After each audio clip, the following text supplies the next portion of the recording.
Hello दोस्तों आज हम सीखेंगे कि एक्सपेंस की एंट्री हम किस तरह से स्मार्ट सॉफ्टवेयर में करें। तो एंट्री करने से पहले आपको अपने सारे लेजर क्रिएट करने होंगे और लेजर क्रिएट करने के लिए आपको मास्टर के मेनू में आना है, लेजर मास्टर में, और लेजर मास्टर से आपको न्यू लेजर पे क्लिक करना है। उसके बाद आपको यहाँ पे टाइप करना है ई फॉर एलिफेंट, और आपको यहाँ पे दो तरह के एक्सपेंस दिखेंगे, एक एक्सपेंस डायरेक्ट और एक इनडायरेक्ट। इसमें बहुत से लोग जो है कंफ्यूज हो जाते हैं और इसमें आपको बिल्कुल भी कंफ्यूज होने की ज़रूरत नहीं है। जो इनडायरेक्ट एक्सपेंस है ये सारे आपके छोटे मोटे खर्चों के लिए होता है। डायरेक्ट एक्सपेंस में जो भी आपका मार्केटिंग का बजट है, मैन्युफैक्चरिंग से रिलेटेड जितने भी बड़े बड़े आपके एक्सपेंसेस हैं वो आप यहाँ पे डालेंगे। मोस्टली जो यूज़र हैं जिनको यूज़ करना है उनके ज़्यादातर छोटे मोटे खर्चे होते हैं, तो आप जो है इनडायरेक्टली चूज़ करें। जैसे जो भी आपका कोई भी टी का एक्सपेंस है, लंच है, डिनर है, जितने भी इस तरह के अगर आपके एक्सपेंसेस आप वो इनडायरेक्ट में बनाएं। और डायरेक्ट में आपने सपोज़ कि कोई एडवर्टीजमेंट करवाई है आपने, चाहे वो ऑनलाइन कराई हो या ऑफलाइन कराई हो, या आपने कुछ जो अगर आपकी प्रोडक्शन से रिलेटेड कुछ है और प्रोडक्शन में जो भी एक्सपेंसेस आपके आते हैं वो आप इसमें डालेंगे। तो मैं यहाँ पे बना लेता हूँ टी एक्सपेंसेस।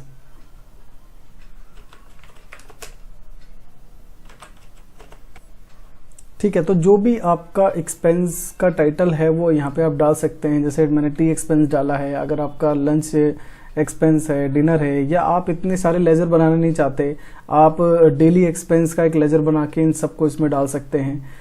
या फिर आपका कोई प्रॉपर कुछ और है, जैसे मैंने तो ये ज़्यादातर फूड से रिलेटेड आपको बताया, कोई और आपके पास एक्सपेंस है जो छोटे मोटे हैं, आप यहाँ पे उसका नाम डाल सकते हैं।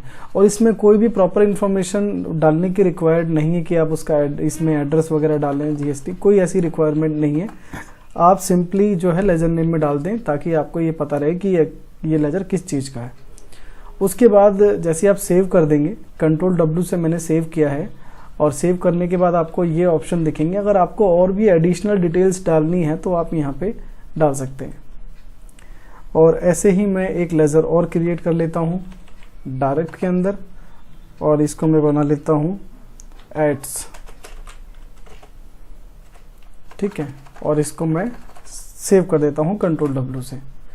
तो दो तरह के मेरे लेजर बन गए हैं। तो पहला स्टेप आपका यही है कि आपका लेजर क्रिएट होना चाहिए।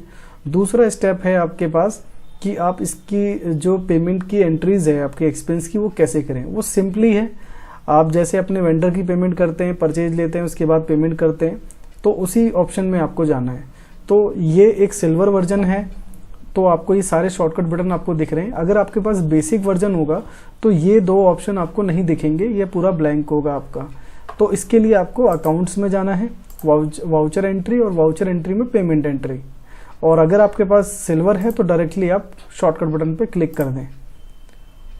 उसके बाद कि आपने जो एक्सपेंस किया है आप वो उस दिन की आप यहाँ पे डेट डालेंगे। कभी कभी ऐसा होता है कि हमने कुछ जो कल एक्सपेंसेस किए हैं उसकी एंट्री हमने नहीं की, तो कल की ही जिस दिन आप एक्सपेंस करेंगे उसी दिन की आपको डेट डालनी है। तो सपोज़ कि ये मैंने आज ही एक्सपेंस किया है एड्स के ऊपर, और 1500 रुपये की एडवर्टीजमेंट के ऊपर खर्च किए हैं। और यहाँ पे जैसे ही आप एंटर करेंगे तो आपको यहाँ पे जहाँ पे कैश दिख रहा है, यहाँ पे आप स्पेस के बटन से अपना पेमेंट मोड चेंज कर सकते हैं। जैसे आपको यहाँ पे कैश और ये बाय डिफ़ॉल्ट यहाँ पे मार्क पे आपको दिख रहा है। आप सपोज़ कि पेमेंट आपने अपने बैंक से करी है तो उसके लिए क्या आप करेंगे, तो उसके लिए भी आपको सबसे पहले लेजर क्रिएट करना है। तो जैसे आप यहाँ पे आ जाएंगे और F2 करेंगे तो आप यहीं से लेजर को क्रिएट कर सकते हैं। जैसे F2 किया मैंने, F2 करते के साथ ही अब यहाँ पे आप B टाइप करें, और सबसे ऊपर आपका बैंक अकाउंट है, और जिस अकाउंट में भी आपका बैंक है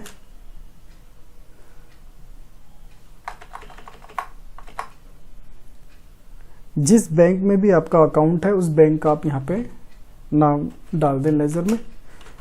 और इसकी भी इतनी रिक्वायरमेंट नहीं है कि आप प्रॉपर इसका एड्रेस या प्रॉपर अकाउंट नंबर वगैरह डालें। अगर आप डालना चाहते हैं प्रॉपर अच्छे से मेंटेन करने के लिए तो आप डाल सकते हैं, मैंडेटरी नहीं है कुछ। और उसके बाद आप इसको कंट्रोल W से सेव कर दें और उसके बाद स्केप कर दें। तो अब आप देख रहे होंगे कि मेरे पास पेमेंट मोड 3 तरह के हो गए। अगर मैंने ये पेमेंट इनको बैंक से करी है तो मैंने बैंक चूज़ कर लिया। और बैंक से भी अगर मैंने की है तो एनईएफटी की है या कोई चेक दिया इनको या एमपीएस किया है तो उसका मैं रेफरेंस नंबर यहाँ डाल देता हूँ। और यहाँ पे आप इसको चेंज कर दीजिए IMPS। और अगर और भी कुछ आपको डालना है तो आप यहाँ पे डाल सकते हैं नरेशन में, ताकि जब भी आप कभी इसकी रिपोर्ट देखें या कभी भी देखें कि ये पेमेंट की एंट्री कहाँ लगी है तो आप प्रॉपर अच्छे से देख पाएँ और उसके बाद आप इसको सेव कर दें। और ऐसे ही अगर कोई मैंने टी एक्सपेंस किया है तो मैं पेमेंट में जाके और सेम एज इट इज़ ही जैसे वेंडर की हम पेमेंट करते हैं, अभी हमने जो एक एंट्री करी है उसको भी हमने देखा। तो अब मैंने टी एक्सपेंस किया है तो मैं टी एक्सपेंस यहाँ पे डाल देता हूँ।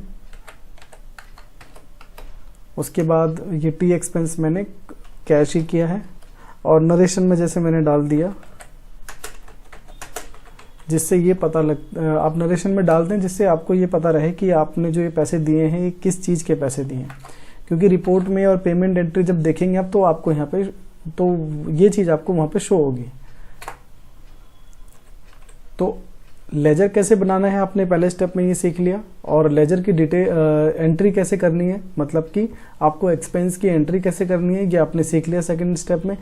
थर्ड स्टेप में आपका क्या है कि अब इन सभी चीज़ों को आपको व्यू करना है, जैसे कि आपको उसकी रिपोर्ट देखनी है या फिर आपको इंडिविजुअली जानना है कि कितना एक्सपेंस जा चुका है। तो हम पहले इंडिविजुअली समझ लेते हैं कि आप उसके लिए आपको बुक में आके और लेजर पे क्लिक करना है।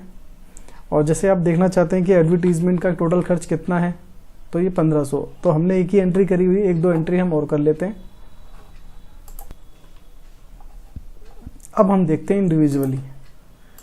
तो मैंने ऑल लेजर पे क्लिक किया, एड्स बाय डिफॉल्ट चूज है। तो अब देखेंगे कि मेरा टोटल जो है एड एक्सपेंस 4000 का है। और इसमें भी आप अगर देखना चाहें कि 4000 कैसे हुए हैं ये, तो आप इस पे एंटर करके वो डेट डिफाइन करें जब से जब तक आप देखना चाहते हैं और आपको यहाँ पे प्रॉपर इन्फॉर्मेशन मिल जाएगी कि 15 तारीख को आपने एक चेक नंबर दिया है जो कि हमने जल्दबाजी में इसको कर दिया, तो आप इसको मतलब ठीक भी कर सकते हैं।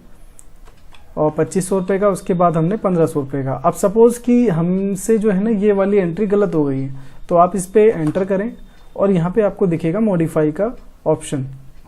अगर आप मेरे माउस के कर्सर को देखेंगे तो देखिए आपको यहाँ पे ये दिख रहा है।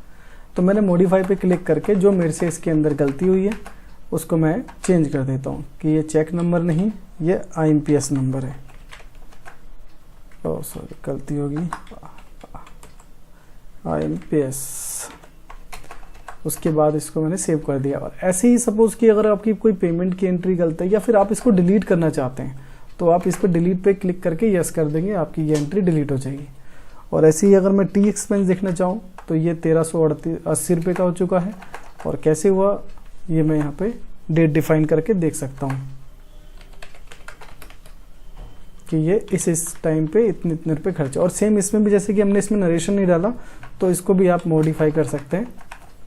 सपोज कि 1100 नहीं लगे थे आपके, आपने इसमें पेमेंट की एंट्री ज़्यादा कर दी, ये आपका 1050 था, तो आप इसको मॉडिफाई भी कर सकते हैं।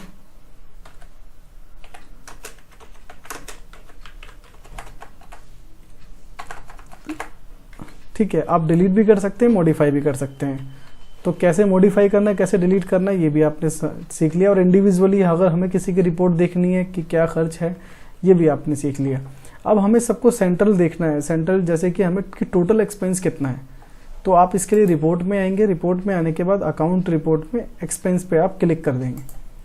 जैसे एक्सपेंस पे क्लिक कर देंगे तो आपको सबसे पहले ओवरव्यू दिखेगा कि डायरेक्ट एक्सपेंस आपका टोटल 4000 का है और इनडायरेक्ट एक्सपेंस आपका 1380 रुपये का है। और फिर उसके बाद आप इस पर एंटर करेंगे तो आपको यहाँ पे सभी वो लेजर शो होने लगेंगे जो डायरेक्ट एक्सपेंस के अंदर रिफ्लेक्ट होते हैं। तो इसमें आपको सभी चीज़ें देखने लगेगी।